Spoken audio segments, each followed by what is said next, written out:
Okay, so we can start, I think. Hello, everyone, and thanks for joining us on this warm summer afternoon.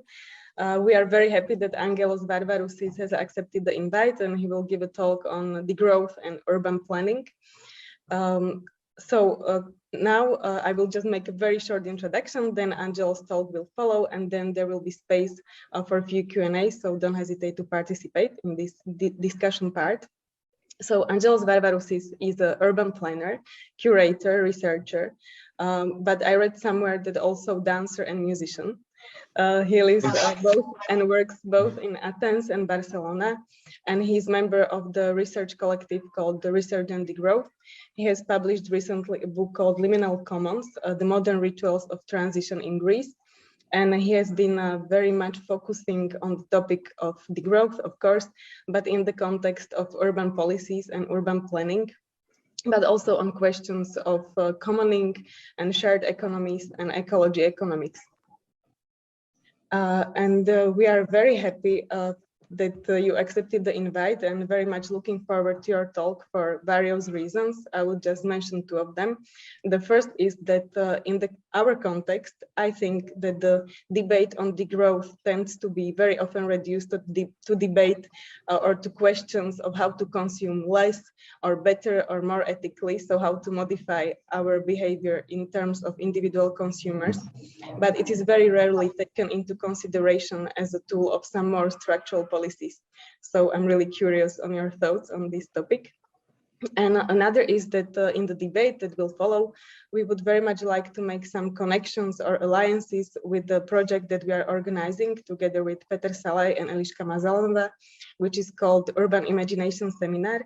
And in this project, we try to focus or somehow reflect on topic on right to the city, but not only from the human perspective.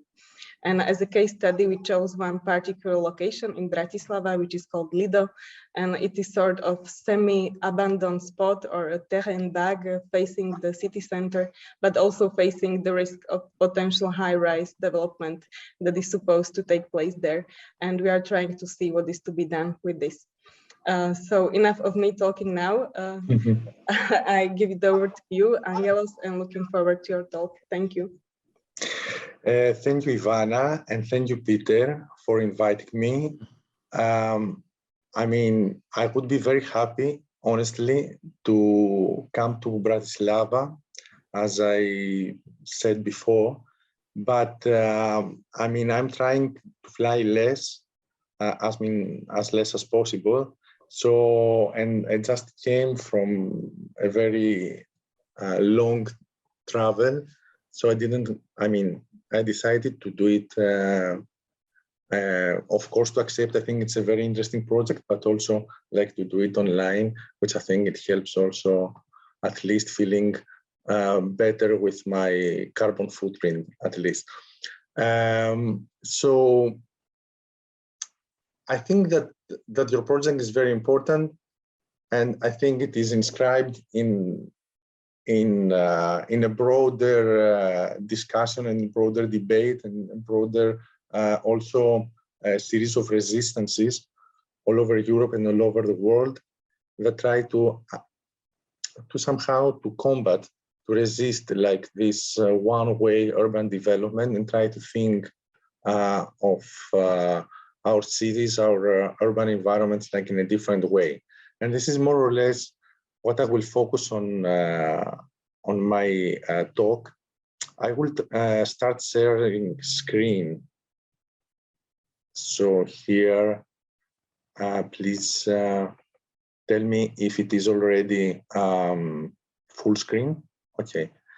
So yes, I'm Angelos Varvarousis. I'm part of the research and degrowth, and I also work at the Autonomous University of Barcelona, doing all these things more or less that Ivana said before.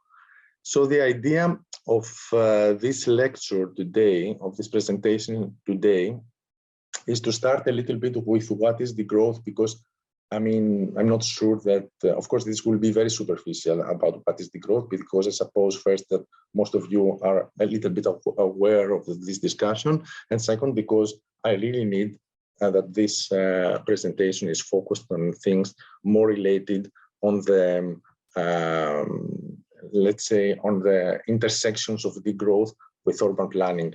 So this will be very short, but I think it will be essential. Secondly, I will try to add a little bit to introduce you to the theories of spatial politics. So what we are talking about when we are talking about spatial politics. Then the third part will be a little bit about trying to understand what is the current state of the art in the intersections of like degrowth and spatial politics. What is the state of the art of this dialogue at this point? And then we will shift a little bit to other things. We'll try to understand what are the mechanisms that basically bind urban development to economic growth. Then we will also go a little bit to understand how can we resist this one-way urban development and what can be the so-called strategies of urban degrowth. Then we will pass a little bit on the significance of urban commons, and then we will finish before the Q&A with some more ideas about how degrowth, real existing degrowth is basically context specific. It is not like a universal project. So the aim of all this presentation is first to present you what is happening in this field, but second, I would really like to contribute a little bit to your struggle there in a way that perhaps can contribute to the analysis of the situation, can perhaps give you more ideas, like more tools to better analyze and perhaps even to have like some further impact. So what is degrowth? Let's try to think of this classic story with the chess, with the founder of the chess, I mean, which I think it demonstrates very well what I'm calling like the insanity of growth.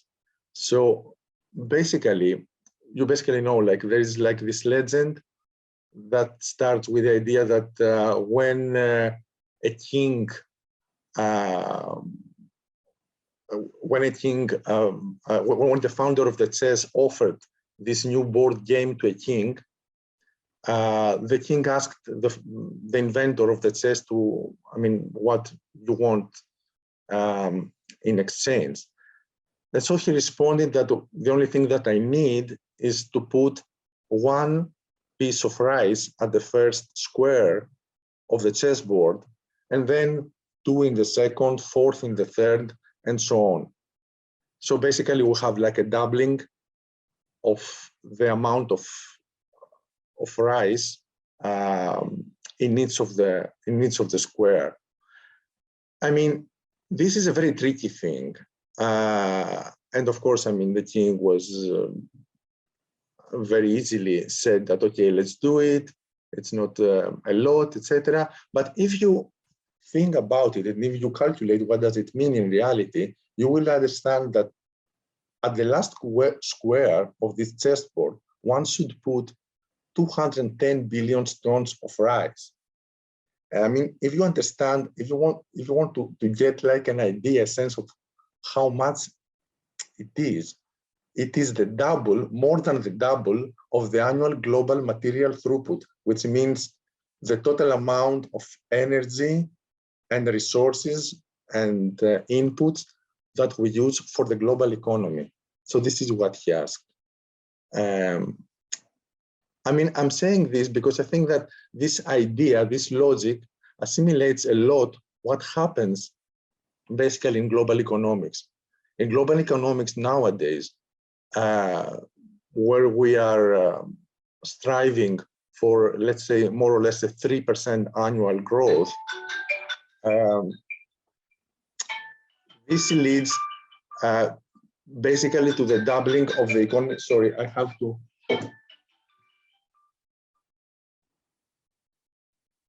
Yeah. So this basically, I'm sorry for this. So this basically means that if we keep doing this in this annual growth, we will have a doubling of the economy every 24 years. And we will have a multiplication of the economy 16 times every century, which is being presented here at the graph below. So more or less the question, the responses that we are getting about this insanity is that the common response is that all this insanity will be solved with what is called circular economy, or in different terms, eco-modernization,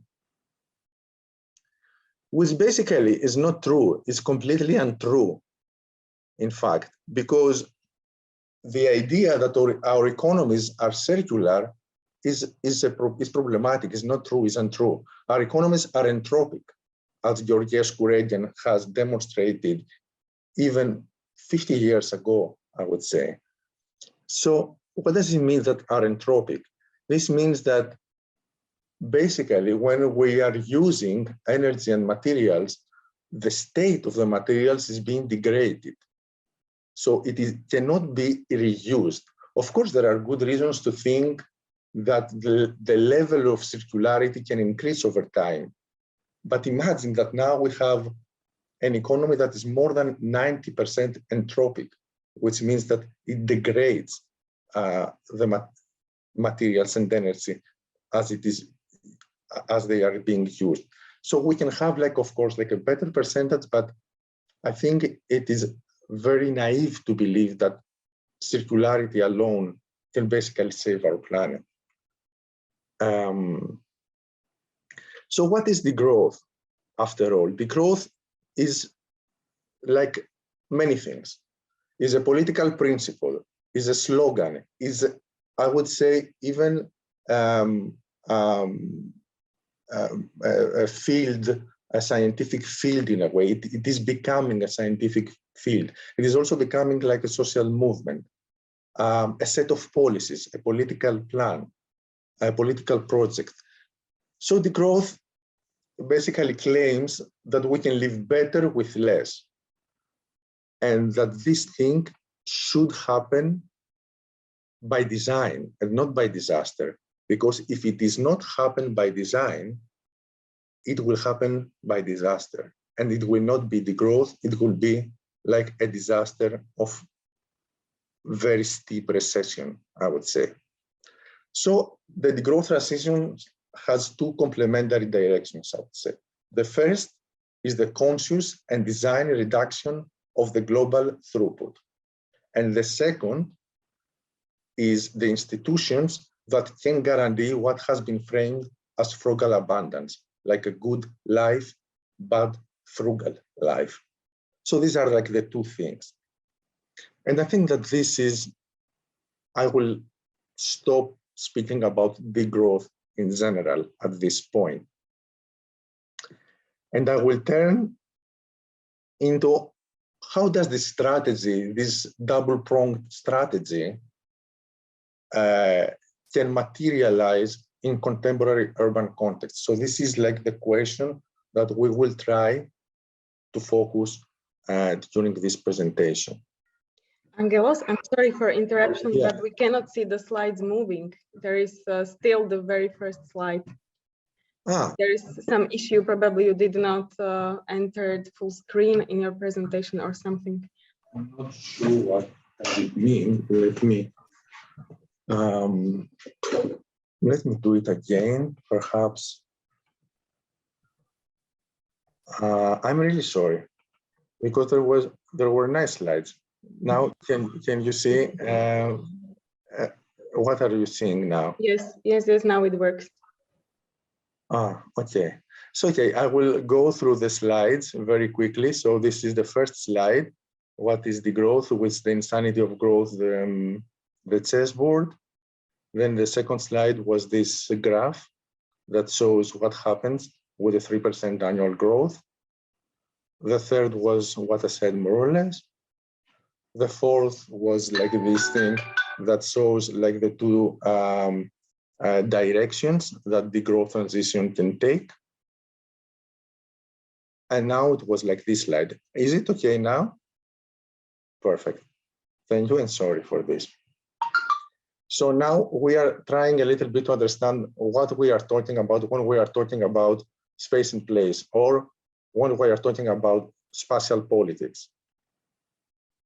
And I think that this theoretical intervention is a little bit necessary, as we are not all architects and urban planners, etc. Because first, there is no way to change something that you don't understand. So I think that it is important to try to understand a little bit these differences, but also because degrowth is not and was not very interested in these issues for a long time, since its beginning. Because basically degrowth has its origins in ecological economics, philosophy, political science, and development studies. And all this idea of space, place, and spatial politics have remained largely out of its focus, which means basically that degrowth was unable to understand the mechanisms of the production of space in cities, but also beyond cities. So we will do like an not so deep dive, but a little bit of theory on these things. So when we are talking about space and place, we are talking about two concepts that are complementary, but are not the same. When we are talking about space, first and foremost, we are referring to the physical dimensions. And when we are talking about place, basically we refer to the cultural dimensions. When we are talking about space, we are talking at the same time about the most concrete and the most abstract concept of the spatial politics. On the contrary, when we are talking about place, we are talking about an actual locus, where basically place is usually related to some sort of identity. When we are talking about space, we are talking about the state of the ownership. Basically, we are talking about, let's say, private space, public space, common space. And when we're talking about place, we are talking about history, memory, and things like this.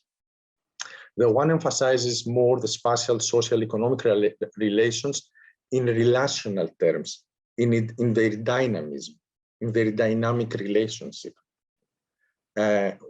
Whether place, for instance, emphasizes the spatial, cultural, historical, and economic relations in more established terms. The one emphasizes possibility, the other emphasizes identity. The one emphasizes the dynamics of its production, and the other emphasizes the outcome of its production, what happens as the outcome. The one is, let's say, the substratum of all the spatial concepts, and the other emphasizes affects, emotions, how we feel about our places, etc. And also the first is more understood as a spatial practice, while the second is defined by the social values that we attribute to it. Now I think that you will increasingly understand why I spent like a couple of minutes on this. There is also another concept which I think also it would deserve like a little bit of our time, which is the concept of territory, which are basically when we're talking both about place and territory, we're talking about spaces to which we attribute some values, social, personal, etc. Place is most related to what is called like the affective values, and territory is demarcated by imposed values. Let's say the Berlin Wall demarcates a territory, for instance. The Berlin Wall is like demarcates like the separation of two territories that are with the impose of some different values, and not only values, also like cultural elements, etc., in each of them. So when we are talking about spatial politics, in fact, what we are talking about is about the negotiation of these entities, the entities and flows of place, space, and territory, individually, as a society, historically, as well as day by day. So this is what spatial politics are about. So who owns the right to produce spaces in our contemporary cities? Who owns our cities? to put it in a more provocative way. So when we are talking about private space, basically, private space is a space whose production rights belong to a specific person. And this person, by having these rights, has also the right to exclude everyone else from this production process. So this is the essence, let's say, of the private space, that I have the right to exclude everyone and I can do whatever I want, of course, like on the basis of some rules, some law, etc. But this is like the idea. So when we're talking about public space, basically, we're talking about spaces that belong to the state. And its production rights are defined by the state, are defined by the local authorities, are defined by the national states, by specific authorities, let's say. So one thing is the access, which is usually free to everyone. And the other is who defines the institutions of use, or otherwise, who defines the production process, which is the state. Now, when we are talking about a common space, something that is not juridically, let's say, legalized, it's not institutionalized in most of the cases, we are talking about something else. When we're talking about common spaces, we're talking about space that is an outcome of the negotiation of multiple actors, spatial practices of several urban communities. What we are talking about, like this multi-layered negotiation process between different actors, different communities, different agents, different institutions, etc., etc., etc. So we're talking about something a little bit more perplexed than the other two categories, I would say. And I think this is an important thing, and we will come back again in a while. So now when we are talking for the third thing, let's say, which is degrowth and space, what happens? What is the state of the art? Here we have an incipient dialogue, no doubt, which means that this dialogue has started only a few years ago. It's like something very, very new, which of course doesn't mean that degrowth didn't have any spatial dimension before this very organized idea. But I would say the idea of the spatial dimension within degrowth was very primary, was very non-nuanced at all. So when Latouche, for instance, started, who was of course like an economic anthropologist, started to speak about degrowth in 2000, like 2004, 2008, the main forms of the degrowth, spatial forms, let's say, was mostly the idea of the spatial utopias, and more what can be framed as an eco-anarchist view, let's say. So when we were thinking about the degrowth places, what is a degrowth place? We're talking about, for instance, the eco-village, like a community in the nature that lives in harmony, like in solidarity, which is a nice spatial figure, but I will show that it entails some problems, it has some problems as an idea. Or the urban village. Or for instance, Latouche was very keen on presenting the Mediterranean cities as exemplars of degrowth, because they have, these slow rhythms, this conviviality through, I don't know, everyday interactions, like the lively interactions, etc. So Latouche was doing like this thing. Then a few other projects started that somehow linked with degrowth, which was like the slow towns, the slow cities, the transition towns. I mean, now this is wrong. There is no slow town. There are either slow cities or transition towns, or like projects and ideas like this. Or I would say, on the other hand, there was also this idea of the urban squads, the co-housing projects, like spatial units, let's say.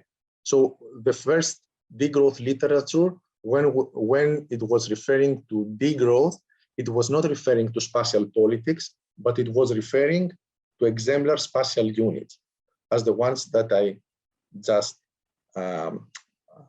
noted. On the other hand, so this is like, let's say, the eco-anarchist view, like independent, autonomous communities all over the world that live that way, etc., and exemplify degrowth. And on the other hand, there is like the eco-modernist view, which is basically another utopian thinking in a way, even if in many cases it appears as dystopian thinking, that was based on the principle of the compact city. So the idea, more or less, is that cities have the idea of the compact city, that like small distances can offer the opportunity for less energy consumption, like it can create like a very dense network of interactions, etc. So we can minimize in a way our material footprint, etc. So under this idea, we have recently had some, I would say, quite scary scenarios. For instance, this is the first picture, comes from Liam Young's Planet City, which is like a very provocative idea, as you may know. It is, Liam Young is like a very provocative architect. It's the idea of, let's put all the population of the world in one single city of 10 billion people. And I mean, this is the pathway to sustainability, let's say. This is the pathway to degrowth. Or the other idea that comes from the evolutionary scientists, Wilson. Wilson, there are two evolutionary scientists, which is like the half Earth idea, which means that we should remove population from the half of the Earth, like put them on the other half, and let's leave the one part of the whole Earth so that nature thrives there, and then the other part, let's absolutely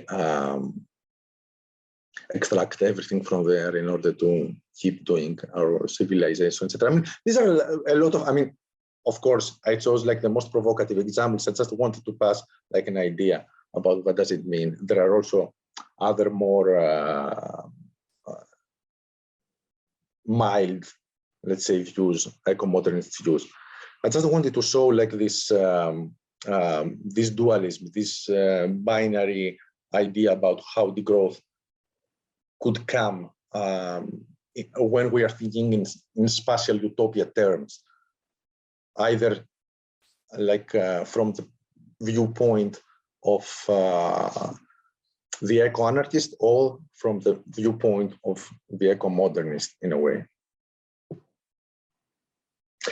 So I think this was an important moment. In 2019, there was a special issue in the journal Environment and Planning E, framed as Geographies of Degrowth, that marked an important transition. This marked the transition from the spatial modes of degrowth towards spatial processes for degrowth transformation. So we have like a switch here, a shift here, from spatial modem, from spatial utopias to actual processes. This also was one of the first instances that degrowth tried to speak about issues of scale and also to understand like how degrowth can be implemented in different scales, etc. It used cases from Greece, India, Turkey, the UK, Mexico, and more. So I think that this is an important point to keep in mind.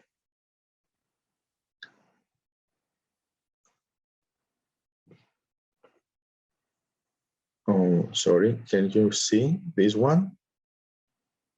Okay, great. Yet, as I argue here, there is very little systematization up to the moment of this literature. So I think that the task that we have to undertake in relation to degrowth and spatial politics is again twofold. The one thing that we should understand is basically what binds urban development to growth and how it is manifested in contemporary urban contexts. And the second thing is to sketch a manifold degrowth strategy for urban transformation. So we have again like these two different pillars of transformation. One is to understand what is happening, and the other is to sketch like a degrowth strategy. So let's start with the first question. How does growth shape our cities? And here, as you can see, we have like some spatial images. Again, the one is coming from Barcelona, is the Akbar Core, which is like a landmark for Barcelona. The one is a future project that has not been implemented yet, is from Athens, that we will see it now. So in 2021, an important scholar from the University of Amsterdam, Federico Savini, has basically argued that urban development is less a product than a driver of economic growth, which basically means that urban development nowadays is not the outcome, it's not something that happens due to economic growth. It is the very engine of economic growth, which is not a new per se, like a new idea per se, but this has been framed differently. It has to do a lot with the very famous idea by Harvey Molotz that says that cities, contemporary cities, are growth machines. So how does growth shape our cities? Let's try to understand the mechanisms and also the manifestations of this question. So since 1970s, and especially after 90s,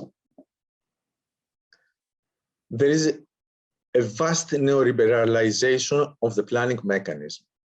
So nowadays, planning mechanisms do not strive, let's say, for the common good, to put it very roughly, more or less, but they are striving, as the private companies do, to profit making and to reduce costs. These are the main goals of contemporary planning mechanisms. And they are planning not only for the local level, but also for the national level, in order to pose themselves better in the so-called global competition. And this leads to the second part, which is like basically cities are not anymore framed for the local institutions, for the urban planning mechanisms, let's say, as cities to be lived by their people, but they are more increasingly subject to the process of city branding. So basically cities are products that are sold in the global competition. This is, and that their aim is to attract more and more tourists, more and more investors, and so forth and so on. One other important thing that has changed, and I think it's a little bit more tricky to understand, is that urban space now is being divided into specific zones of individualized consumption, which means that the urban fabric, if we understand, this is a position held by Stavros Stavridis, a Greek architect who has also contributed a lot to the discussion of the city as a commons, etc. So I'm mentioning him here because I think it's a good sort of information for anyone who is interested in urban transformations, let's say. So Stavridis basically argues that the city has been shifted into an archipelago of enclosures, which means that in each place of the city, without necessarily having juridical differentiations from one place to the other, which means like we don't have basically to have different purposes for these areas, but this happens through the marketization and commodification of the city. What is happening is that more and more red zones are being imposed, manifested, for instance, in the situation of the malls, or like in spheres that are being commodified, public spaces that are being commodified and closed and put a ticket there. So we have like an increasing phenomenon of having more and more red zones of very specifically organized, individualized consumption patterns that differ from one square of the city to the other. So the city, instead of having like an homogeneous, not homogeneous, like a smooth, let's say, fabric that is that can be crossed by the total of the population, it is being divided in small zones of individualized consumption. Here, there is like a specialization of this type of consumption. Then there is another specialization of another type of consumption, and basically commodification and specialized consumption define our cities. So this is another mechanism that binds our cities to growth. Of course, another thing is the commercialization of public spaces and urban resources. One other thing which is very easy to understand is the urban development that is increasingly dependent on private funding. Of course, the other thing that I mentioned before, the specialization of the city to better compete at the global level. So we have like, what is the concept of global city is not like only a city that affects what is happening elsewhere, but it is also like all this idea that cities obtain a very important role in the global competition, in global economic competition, also more, in some cases, even more than what happens with states themselves. So this is also another tricky thing, the regulation of rents and land values through enforced scarcity. I will give you an example, for instance. In Athens, in 2015, the total amount of transactions in the field of housing that happened through funds, let's say, through investment funds, was less than 15%. Nowadays, the same amount has overcome in 2020 the 50%, so or exceeded the 50%. So we have a totally different situation. We have like a housing market that is being regulated by investment funds, which means that basically investment funds can afford having a large quantity of houses unused, so that they can regulate through this enforced scarcity the prices of the market, which means basically that the very classical thing of having supply and demand regulation of prices basically does not exist anymore through this specific process of enforced scarcity. There is a steep rise of indebtedness in mortgages. There are increasing displacements through gentrification processes, including green gentrification projects, which I suppose is also something very relevant to what you are looking there. We have increasingly more forms of urban segregation, both vertical across the city fabric, but also within the same block of flats, so that low-income people are pushed towards the bottom, and of course, like high-income people are rising towards the penthouses. So we have like various forms of segregation. Another process is the touristification, the museumification of the city centers, which is happening not only in Europe, but also like in many places all over the world, and basically pushes people again outside the city centers. And then we have like increases in land use per person, which in many cases, for instance, in the US has doubled the last 20 years. I mean, it's a lot. So more or less, this is the image of the growth machine in contemporary cities. So these are the processes and the manifestations that basically show and demonstrate in the most clear way that our cities are bounded to growth. I will give you, like, very briefly some examples. So let me check the time.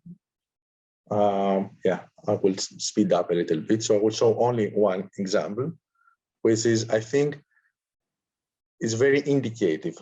The redevelopment project of the Ellinikon Airport in Athens, Greece, which is the largest regeneration project currently in Europe. We're talking about 2 million square meters, and is the transformation of the former airport facilities. I mean, the airport has gone somewhere else. So there is like a former airport that is about to be, to change into a so-called experience park, which is basically, I will show, because I will show you the web page of the development company, which is very indicative of what, I mean, somehow they managed in a few lines to put all what I said before, like in a few lines. So there is everything here in the most clear way. So it says, the Lambda development of Ellinikon is designed to pioneer development for Athens, with emphasis on the creation of a world-class metropolitan covering the global competition thing, both, etc. Here are some little bit bullshit stuff.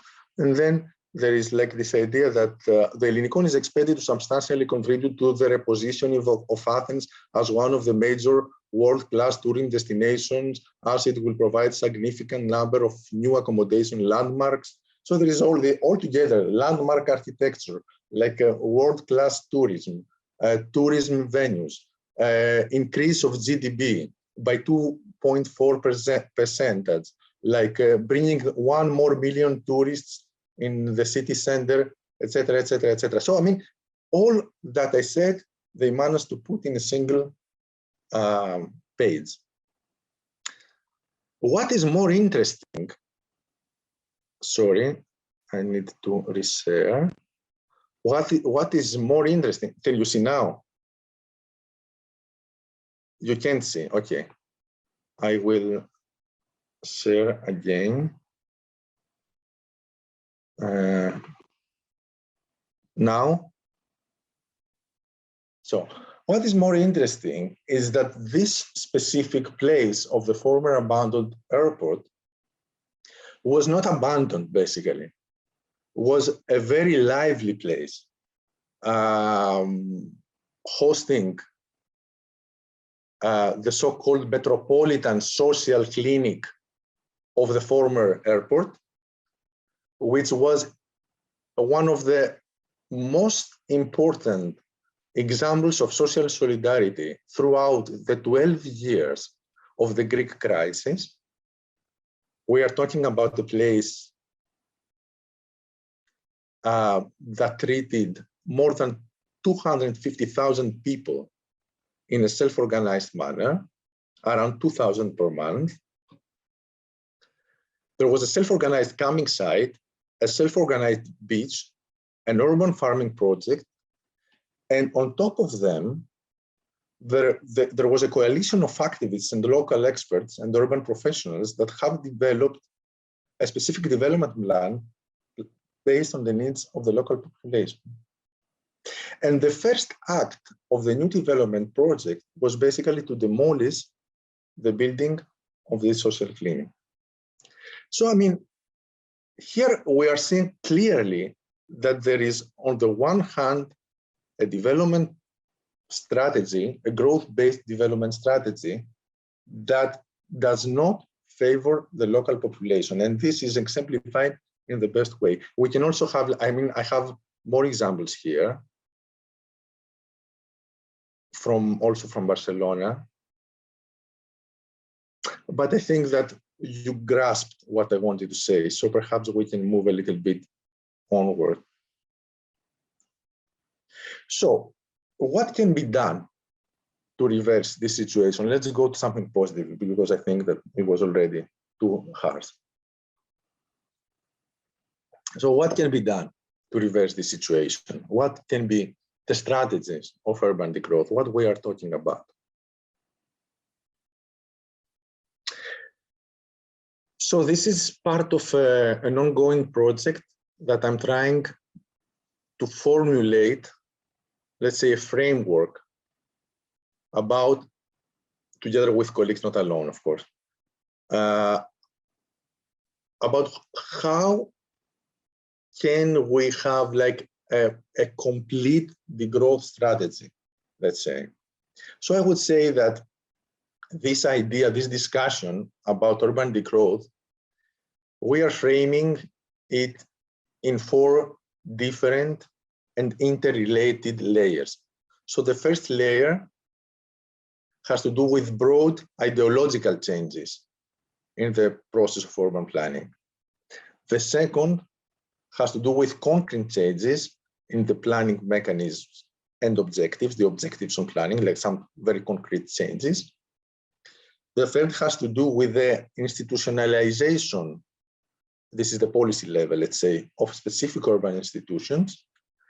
And then, interestingly, we are putting micro strategies of survival and flourishing within the local communities and communal projects, and I will explain why. So, at the first stage, like the broader layer, the all-encompassing layer of ideological changes in planning. So, this is an important thing, like to move from a planning strategy that is based on growth towards a planning strategy that seeks habitability. By habitability here, we are talking about the capacity of an urban place to basically be useful, be okay, be promote a good life for its inhabitants. So this is like a very important thing. Like it's not ideological change. For instance, if the development company that managed that undertook the project of the regeneration project of the former Ellinikon airport in Athens was seeking habitability, it would frame the whole text in a totally different way. It wouldn't prioritize these things. It would prioritize other things. To move from a blueprint spatial design towards a planning that focuses on molding everyday practice. So there's like a very important thing.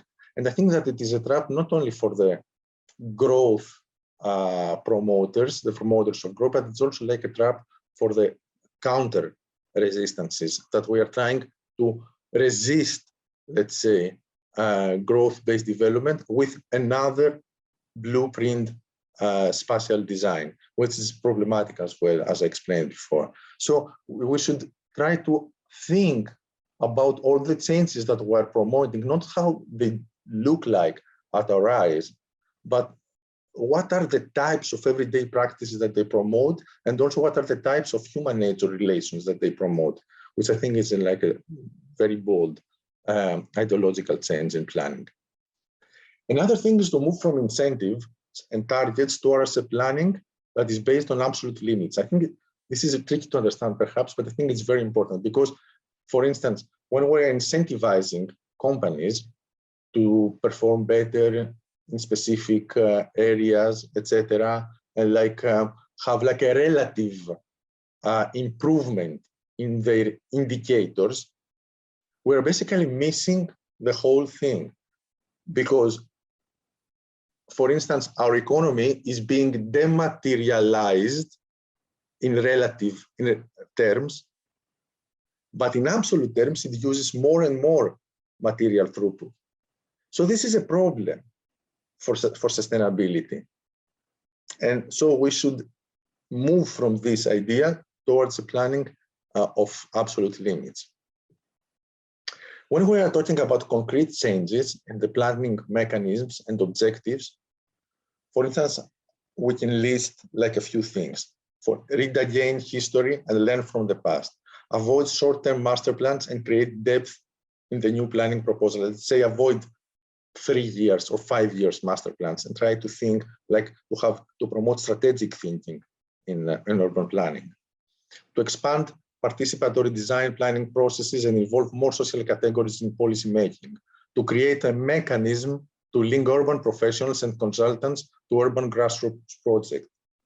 And of course, like to replace this Euclidean zoning with a mixed space approach that will somehow combine production, consumption, nature, living, and health in something that is livable. For instance, now if we focus, let's say, on specific urban institutions, one by one, we can have, of course, many. This is only an indicative list. For instance, the reduction of square meters used per capita. This is an important thing.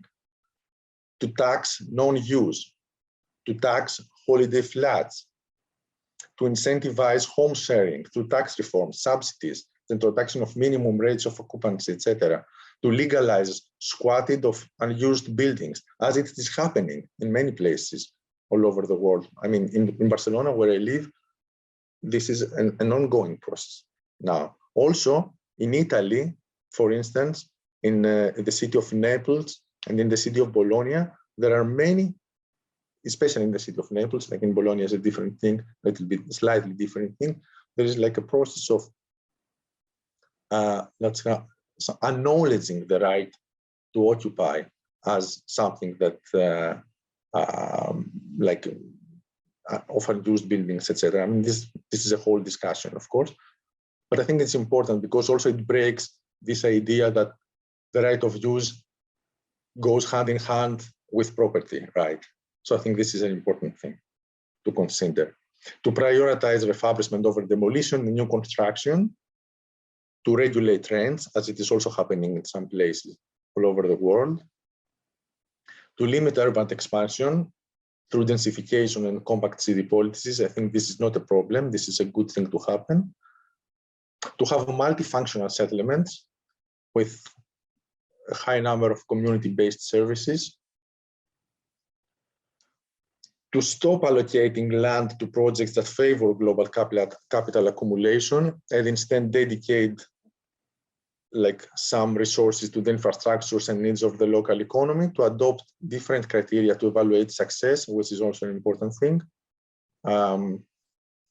To reduce long distance trade, to abolish the limited golden visa. Golden visa, I think you know what it is. It's like the idea that everyone can come, like invest a few hundreds or like even in other countries, like a few millions of euros and to buy some land. And then by buying some land, they have the right, full access to European passport, etc. I mean, this is an idea that has affected a lot city centers all over Europe. To promote platform cooperativism, alternatives to platform capitalism. For instance, instead of Airbnb, to have like initiatives like Fairbnb, like things like this. I mean, platforms that bring back something to the local communities, and a minimum percentage of social housing per neighborhood, etc.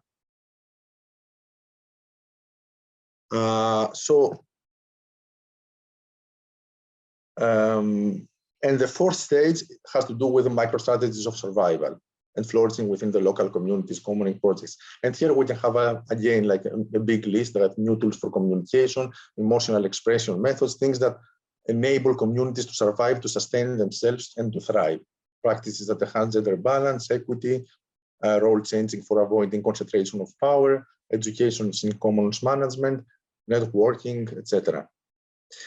So you will ask, why are you mixing institutions and policies with intra-projects rules of survival and flourishing? Why am I doing it? I think there is a good reason for that thing, because now, in the face of climate emergency, there is a whole broad discussion that favors only policies and institutions. And we are seeing increasingly that this discussion is not enough, basically. Like focusing only on policies is not enough. We cannot change everything with policies. It is like a multi-layer, like social change, urban change is a multi-layer process that should involve different layers, like from the grassroots, from the top down, from the policy level, from the level of the commons, etc. So this is why we are thinking that changes in urban planning cannot have to do only with adopting wise and clever policies. There is a certain significance in the urban commons when we are talking about degrowth and the city, which is that cities, basically, and mostly like in the cities of the eastern cities, the Eastern European cities, like or the South European cities, the Mediterranean European cities that I know better. Cities are produced through informal practices. This is why we are talking about the production of space. This is why we did all this discussion in the first place. When we're talking about the production of space, of the city space, we're talking about something that's happened to a large extent through informal practices. And urban commoning is an exemplary form of urban practice, let's say. Individual lifestyle strategies, as Ivana said at the beginning, I think it was very much coincided for what I wanted to say, have a limited impact. And so also, as I said before, policy and institutional changes have a limited impact too. We need a combination of strategies here. And of course, growth and individualism go hand in hand. So in order to counter growth, we should also counter individualism in a way. We cannot go ahead without this. In Europe and in North America, for instance, the one-person household is the most common thing. And also when we are talking about frugal abundance, happy frugality, this requires community.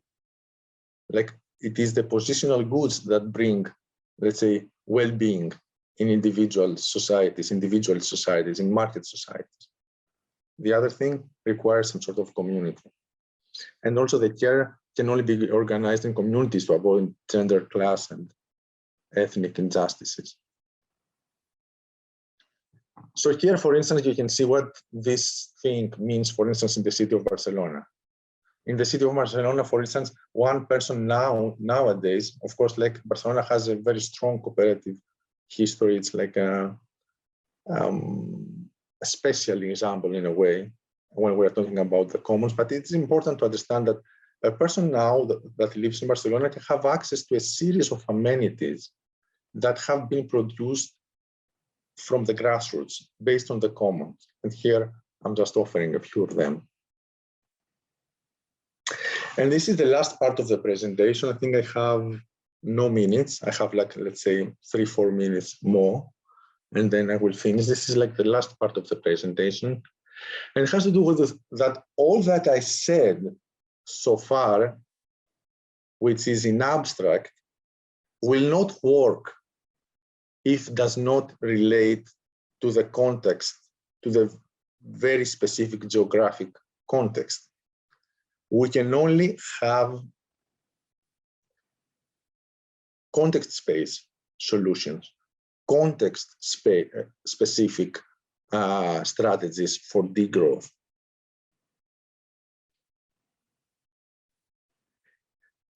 Recently, with some colleagues like Yorgos Kallis and Panos Petridis, who have published a paper that is called Real Existing Degrowth, Southern Thought Islanders and Real Existing Degrowth in the Mediterranean. What we tried to do in this paper was by thinking of the different historical trajectories of two Greek islands what we tried to demonstrate are these are two islands that are special in a way, that they have developed some sort of living social life that to a certain extent reminds like what are we framing like degrowth. Of course, it's like incomplete, contradictive, etc. So when we are talking about real existing degrowth, we are talking about imperfect and incomplete processes of resisting growth or adapting to its end through tentative alternatives, which is basically, it is a process that involves different, when we are thinking about the analytics of the real existing degrowth, we should think, when we are talking, for instance, you are talking to your place there, to Bratislava, you are saying, okay, what does it mean to move towards degrowth in Bratislava? We suggest that you should take into account a series of different things: the history of the place, the local imaginaries, the local politics, the physical geography and the environment, the flows of people and their interactions, the lived experience, and then try to think, based on these different things, what can be a degrowth strategy informed by the global degrowth movement, but also being able to talk to everyone in Bratislava directly, you know, to the histories, to the narratives of the people, because at the end of the day, realizing that the politics and the possibilities of the growth are unavoidable place specific. So that we cannot have like one universal strategy for degrowth, urban degrowth transformation for every place. So this is the idea. So what elements, for instance, in Bratislava, what specific elements, what particular myths, habits, narratives, everyday realities, not only Bratislava, but also in every country and place, can be part of this pluriversal degrowth? And what are the elements that can help you there to weave an alternative narrative about what good life can mean for this specific context? I think this is an important question that should be asked and tried to answer, like in various geographies. So this is the essence of creating a pluriversal world in a way. I mean, if you found some of these things interesting, you can, I mean, here is like the book. My book is like, will be out like in a few days. It has to do mostly with the commons. And then we have like a forthcoming special issue on Urban Studies Journal, co-edited by me, Maria Kaika, Federico De Maria, and Hugh March, which analyzes with very specific examples all these degrowth strategies that I tried to present before. And I think here I am finished. Thank you very much. And also I will stop sharing. Okay, thank you very much, Angelos, for your talk. Thank you very much. It's time for us to reappear, maybe. And I will just repeat that anyone participating or watching the live stream on Facebook can ask the questions via this Q&A section or via these comments on Facebook, and we will check it and ask them. So now, like, I had like very different and very many and different questions. Maybe the first one and the most difficult one that we are dealing with also in the context of our project is how to turn all these like degrowth points and strategies that you mentioned and that sound very fascinating into reality, because we are in the situation that most of the city land, city infrastructure, city housing units is not owned by public institutions but has been privatized.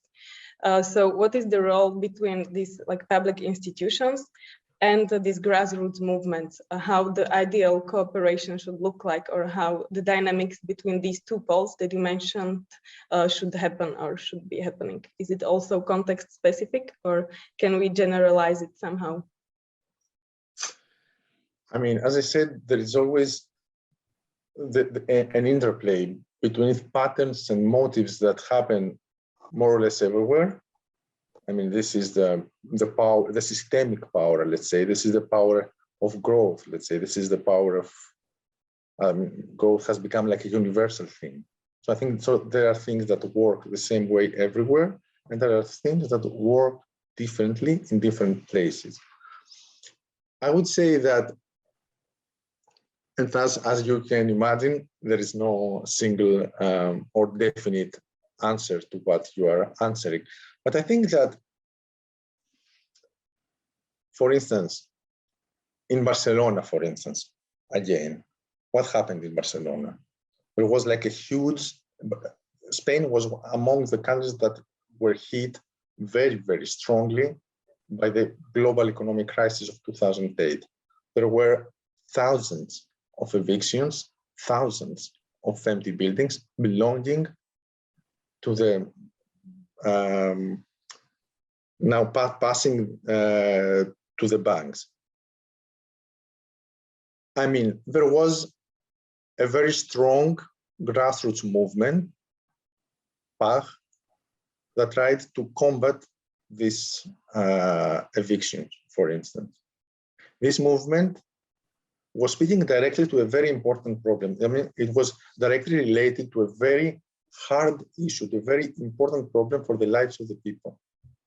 And also, somehow was talking again to some of the Barcelona tradition, which has to do with occupations, with housing, cooperatives, with cooperation, like cooperative economy at large. So there was like already a very strong coalition between local history, local narratives, and like a very important local need. I think this is an important thing. I mean, the intersection of these two things created Barcelona en Comú, which is basically now the leading party of the local municipality since 2015. Ada Colau, you know, the mayor of Barcelona, etc., which is now trying, for instance, which is very difficult because local authorities do not have an absolute power to implement whatever they want, but they are trying to implement a series of very important policies, being the super blocks, let's say, at the local level, having like a minimum amount of social housing, trying to limit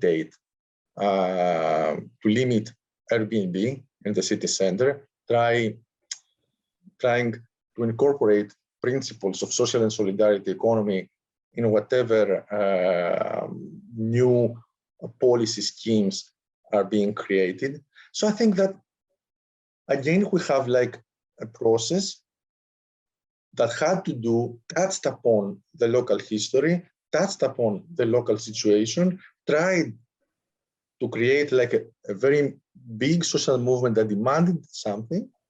And then this was translated gradually into political power. And now this political power is probably being translated to national power, you know, like power at the national level, like in cooperation among cities in Spain, and cooperation like between the local authority, like in the state. I mean, I know that it is not straightforward what I'm answering, but there are no straightforward answers, I think. So going back to what I said at the last part of this presentation was, I think that it is important to find something that directly speaks to the people, because I mean, social mobilization, social movement, to put it simply, cannot be bypassed. I mean, this is an important actor for social change, in my view, and also I think historically, if you see it, this is also very important. You cannot do it only with lobbying. You cannot do it without lobbying. You cannot do it, you know, without political power, but you cannot also do it without grassroots power. So all these things are like elements that are promoting social change in a way. Thank you. Maybe one more question that goes with it. What is the role of infrastructures, be it informational infrastructures or technological infrastructures in all these, or energetic infrastructures? And here I'm making reference to accelerationism or xenofeminism that are saying that creating micro utopias on its own is not enough, and we need to take over all this infrastructural power in order to be sustainable with our resistance movements. So I wonder how you reflect on it. I think again, I mean, you know, that historically there are many ideas about how to change the world. The one has to do with changing the world by taking the power and then changing the structures. And then there is another idea that says like we should first accumulate some sort of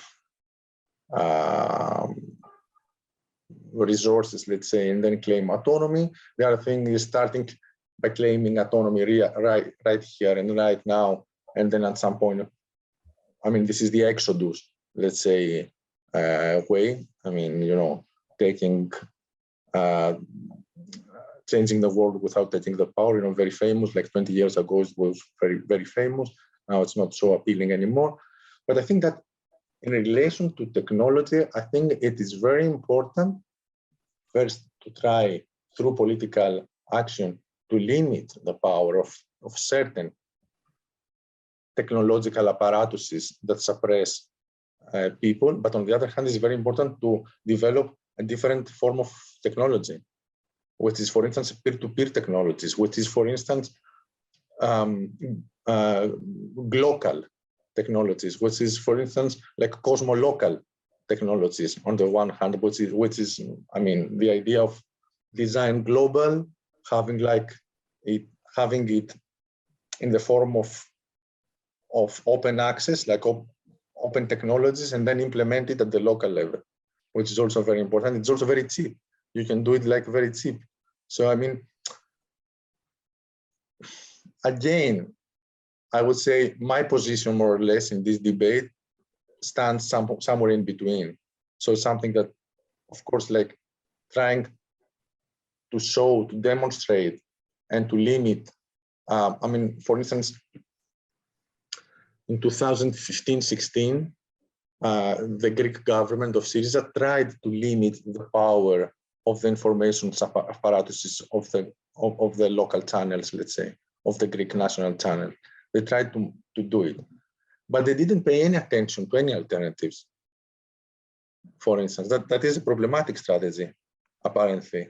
I mean, trying only to suppress something without offering like an alternative, without empowering an alternative, I think this is a problematic thing. They didn't pay any attention. They didn't even know about peer-to-peer technologies. I mean, new technological apparatuses, open access. They were like, no, completely unaware of all these things.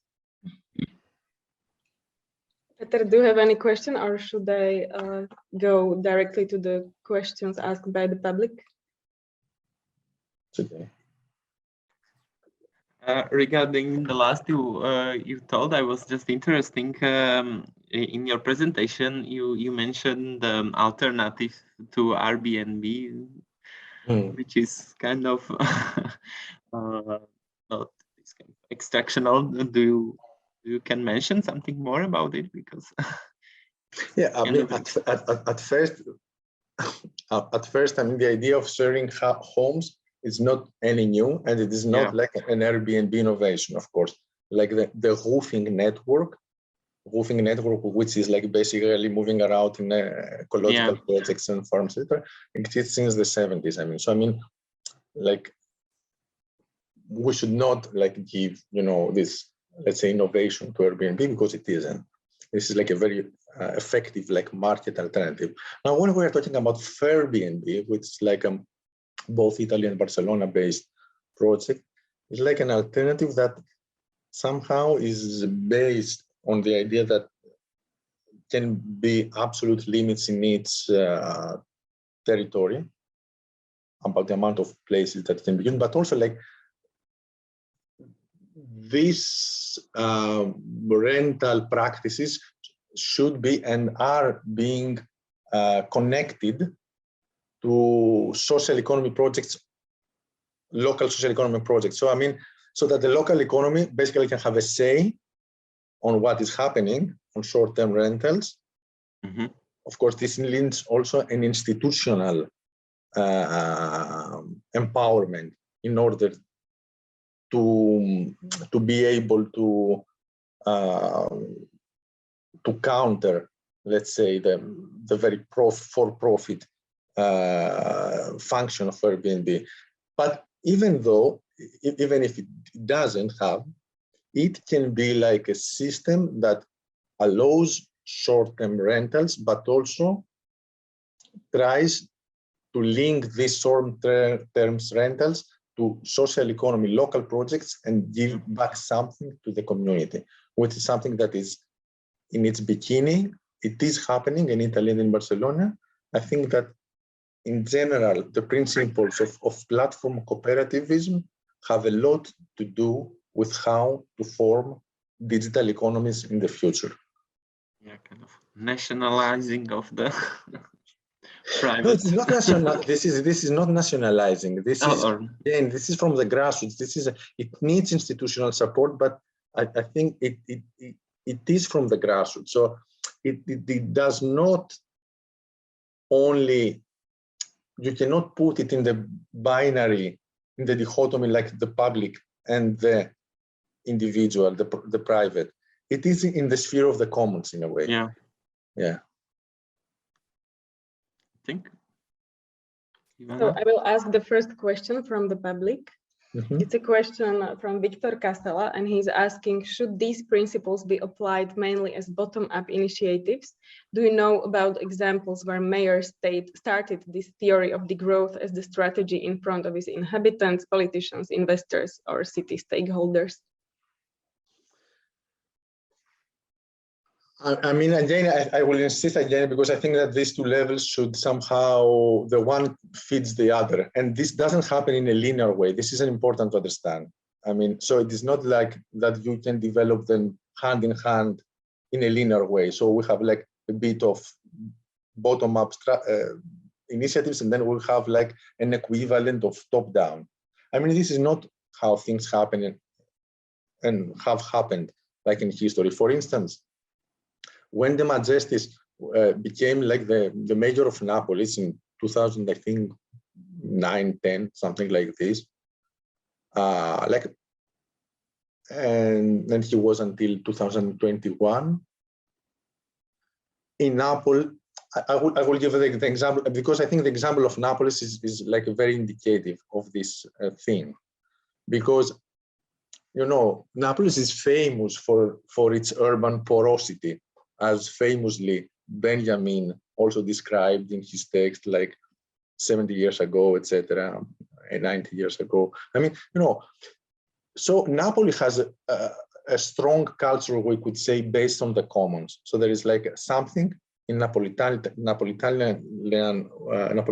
way of life that has to do a lot with this mutation, let's say, this continuous osmosis, this continuous porosity of the private, the public, and the common. This is something that has been described also like historically. I think this mayor had, and there was also like a lot of, together with Camorra and like mafia and all these things, there is also like a very strong social movement that claims the commons, that they do like urban squatting projects, etc., etc., etc. So the mayor, what the mayor did is that he saw this potential. He saw this dynamic, and then also the social movements claimed this dynamic. So they started to innovate together with a group of lawyers, that they found a way to connect the effort of legalizing occupations and creating like a network of occupations. They found some parts at the Italian constitution that fit with this claim. And then they managed to create an institutional framework that from the bottom up, from the top down, from history, and all together created a new dynamic of appropriating and using public land, public space in a different way. I think this is an important thing. I think there is another question that goes with it. And Jan Puterka is asking, what do you think about the Yes in My Backyard movement? I mean, something more specific, like in the question, perhaps, if it can be done. All I can read, so I don't want to interpret his question or over-interpret it. It's a pro-housing movement, as far as I know. Yeah. I mean, I haven't followed this movement. I mean, I can think of what does it mean. It is like the opposite of not in my backyard movement, I suppose, like but I don't know its practices, like, so how it is implemented in its place. So, I mean, I will not pretend that, I suppose it's like, it's something positive in a way that people can undertake the responsibility of what they do. And like, but I don't really know. So, I mean, if there is something more specific in this question, perhaps I can reflect better. Yeah, so if Jakub, if you are willing to, you can define your question more specifically and we will ask it. Thanks. There is another question by Victor Castle as well. Do you see this theory applicable in actual level of developed cities? Don't you think we are already behind the red line based on our economy principles and consumer lifestyle? You know, one thing is what seemingly happens. And I think what happens is very clear. I described it also like in a very clear way. And what happens now is that cities like at large operate as the motors, as the engines of economic growth.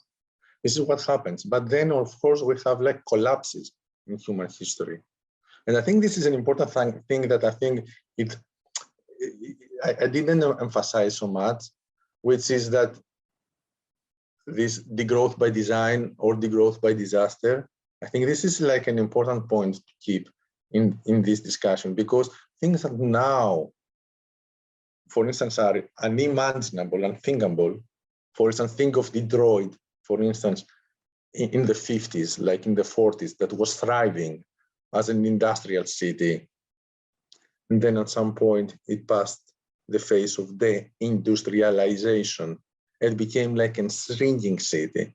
There is a lot of literature that shows that how the industrialization of a city, like the shrinking city phenomenon, is linked to the implementation of actual degrowth policies in a way, and leaves room for degrowth policies. The same happens with climate crisis. The same happens with economic crisis, geopolitical crisis.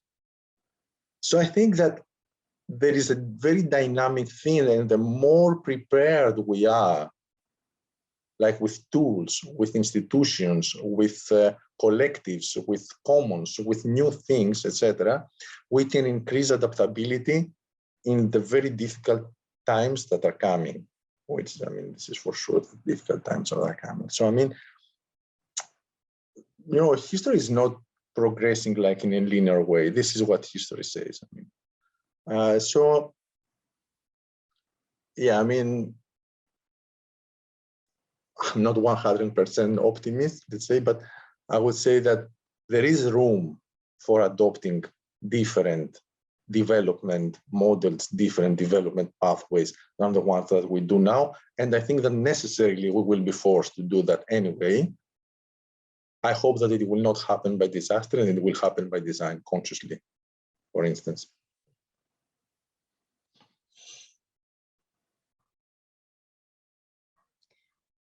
Maybe one very harsh question at the end, that is a degrowth transformation or post-capitalist transformation thinkable without violence?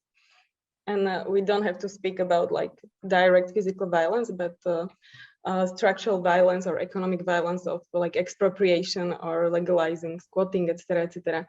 I mean, violence directed against private property or speculative property.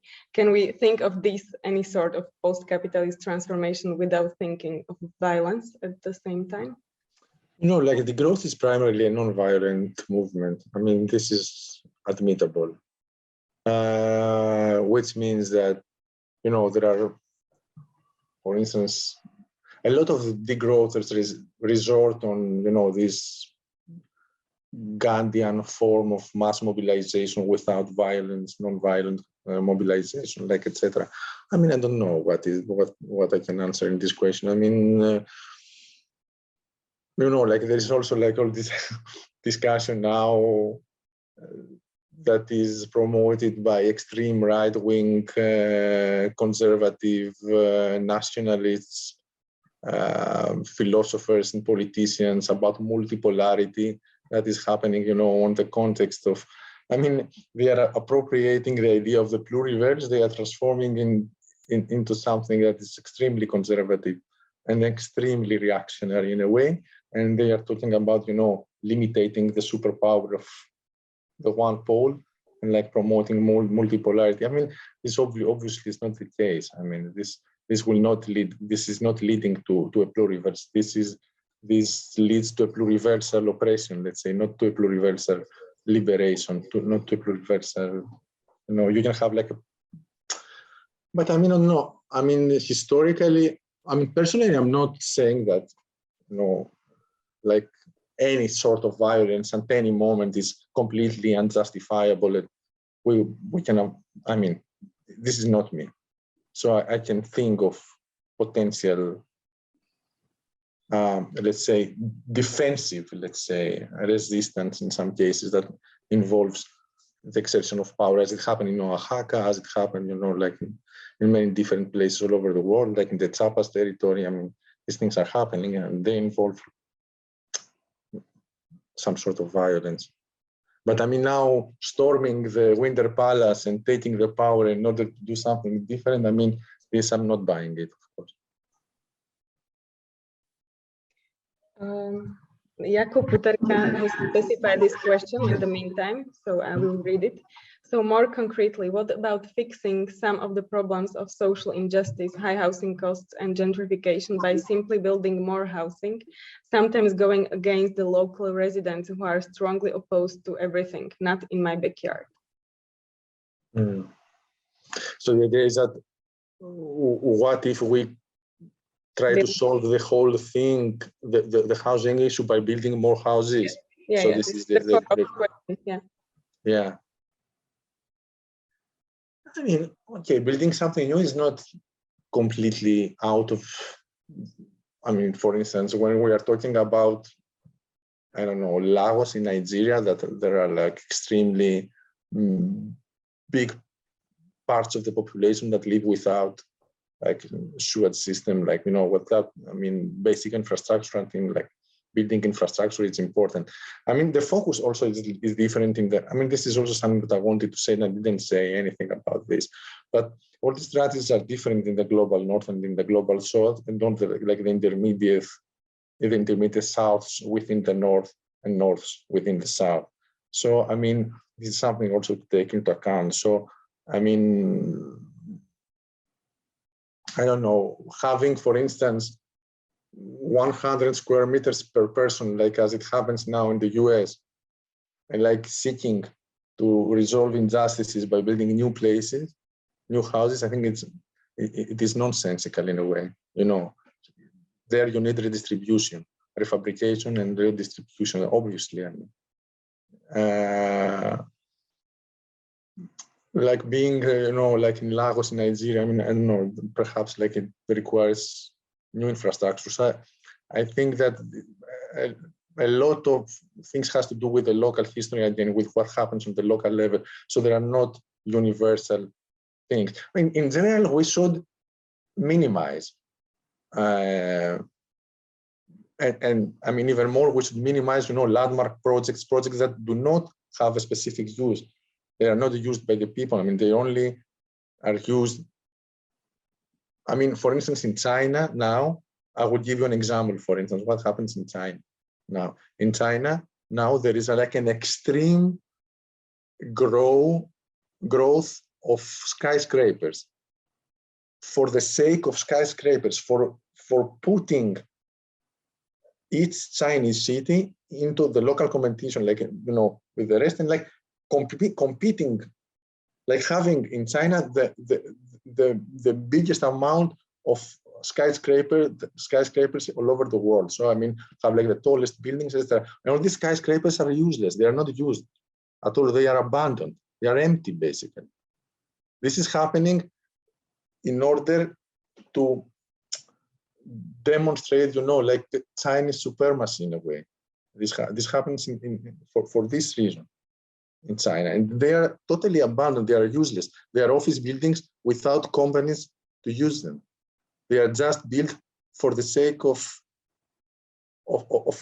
competing, like, because it is like a skyscraper. You know, it's like this idea that the more skyscrapers we have, the more developed we are. I mean, you know, this is the problem. Not the problem is not to build new things. Is the rationale behind choosing to build one thing or the other.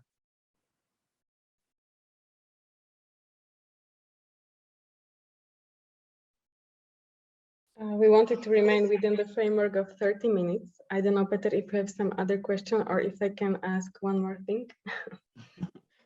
Yeah, I would like to ask one question more.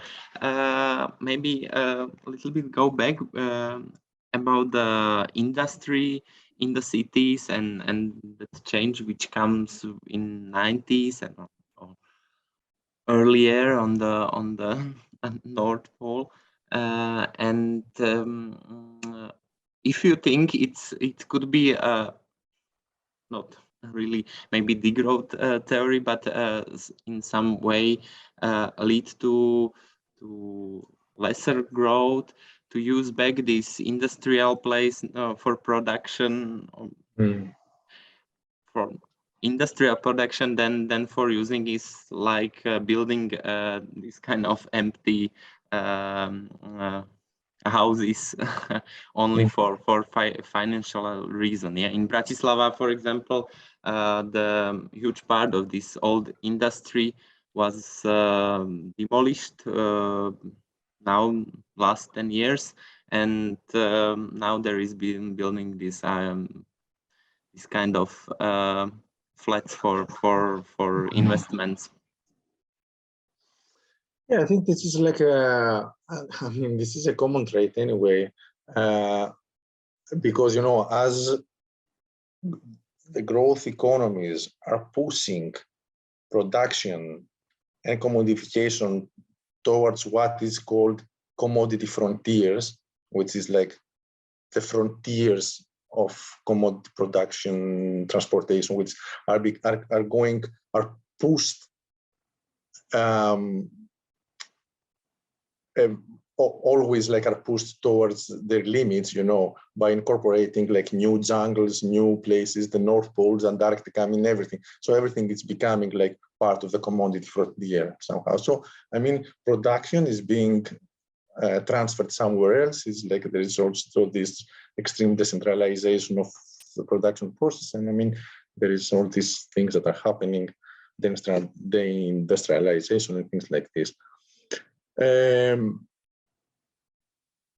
I think that production can somehow should somehow come back to the places of consumption in a way.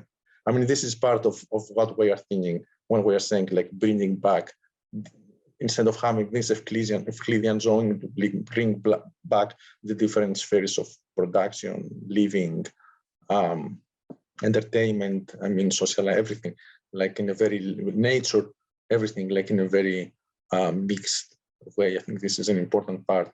And I think that also production can also change direction in a way. For instance, in Thessaloniki, in Greece, like North Greece, in Thessaloniki, there is like this factory that was producing glue for tiles.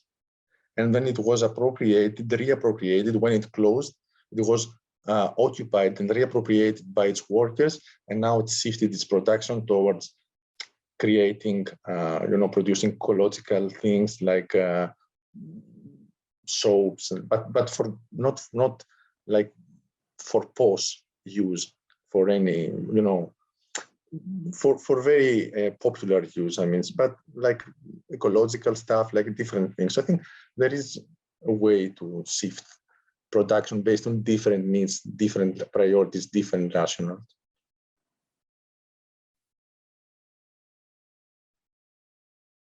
Can I ask one more question, or you are already too tired? No, I'm very happy with this discussion anyway.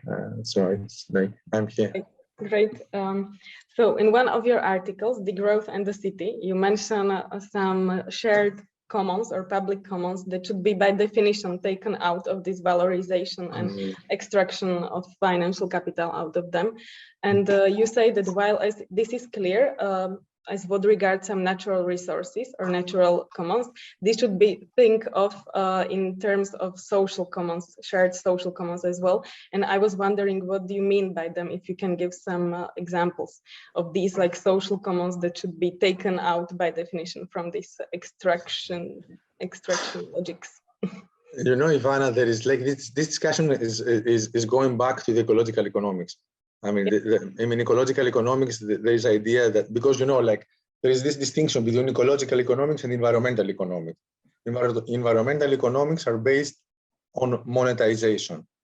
So everything is monetized, everything is part of the market, and by having like different taxation systems, different pricing policies, etc., then we are creating supposedly, the environmental output that we want. So this is the idea of the environmental economics. And then we have ecological economics, which is another idea that says, okay, monetization and like pricing policy cannot resolve everything. So there are certain resources that should not be monetized, should not enter the market. So I think this is like the idea, more or less, also in urban planning.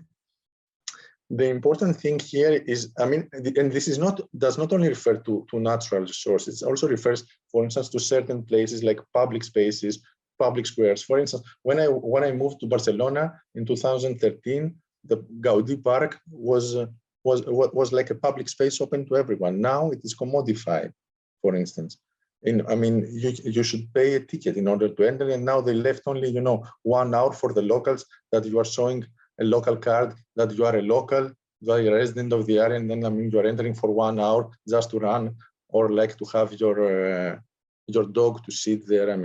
It's like, this is not the way to go. There are certain resources that are elementary, that are basic, they're fundamental for the good life of the people of the city. And these are not only natural resources, they are also social resources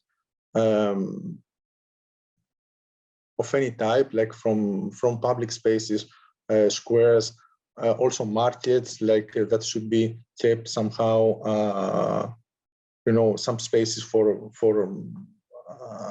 without intermediate, let's say, transactions. These are also forms of public commons that should be preserved and should not be monetized, should not be thrown in the arena of financial and for-profit competition. This is the idea.